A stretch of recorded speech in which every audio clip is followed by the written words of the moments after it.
Hello hi అండి. ఈరోజు చామ దుంపల హార్వెస్ట్ చేసుకుందామండి. మా మా గార్డెన్ లో నేను అక్కడక్కడ చామ దుంపలు పెట్టాను. ఇక్కడ నేను చూస్తున్నా కదా పొన్నగంటి కూర, వాటి మధ్యన కొన్ని చామ దుంపలని నాటుకున్నానండి. మంచి ఆకులు ఇట్లా వచ్చేసాయి. ఒక్కొక్క మొక్క పెట్టుకున్నాను. అవి ఇప్పుడు మొత్తం గడ్డలు ఊరావి. వాటిని హార్వెస్ట్ చేసుకుందాం. ఇవి చామదుంపలు చాలా బాగుంటాయండి.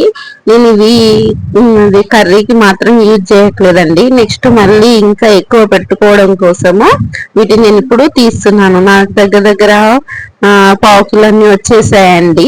తీస్తున్న కొద్దిగా వచ్చేసిండే పావుకిలో వస్తాయి అనుకుంటా. ఆ ఇప్పుడు వీటన్నిటిని మనము ఎన్ని వస్తాయో ఒకసారి చూద్దామండి. చాలా బాగా కూర చాలా బాగుంటుందండి. చామ కూర గాని, చామ పులుసు గాని, వాటితో ఫ్రై గాని చాలా బాగుంటుంది. అందుకే నేను అక్కడక్కడ పెట్టుకున్నాను. ప్రస్తుతానికి అన్ని ఎండిపోయాయండి. కాకపోతే ఇక్కడ కొంచెం చిగుళ్ళు వచ్చినట్టు కనిపిస్తుంది కదా, చిగుళ్ళు వచ్చినట్టు ఉంటే నేను తీసి చూస్తున్నాను ఎన్ని దుంపలు వచ్చేసేసాయని.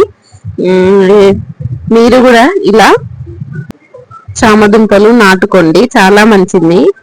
హెల్త్ కూడా మంచిది. అప్పుడప్పుడు తింటూ ఉండాలండి చామదుంపలు.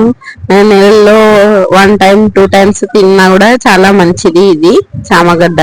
నేను అందుకే దీన్ని పెట్టుకున్నాను. అక్కడ చూస్తున్నారు కదా చిన్నగా మొలకలు వచ్చేసాయి. వాటిని అన్నిటిని నేను హార్వెస్ట్ చేసుకున్నాను. నాకు ఇంత హార్వెస్ట్ వచ్చిందండి, చాలా బాగా వచ్చింది. Okay, thank you for watching అండి.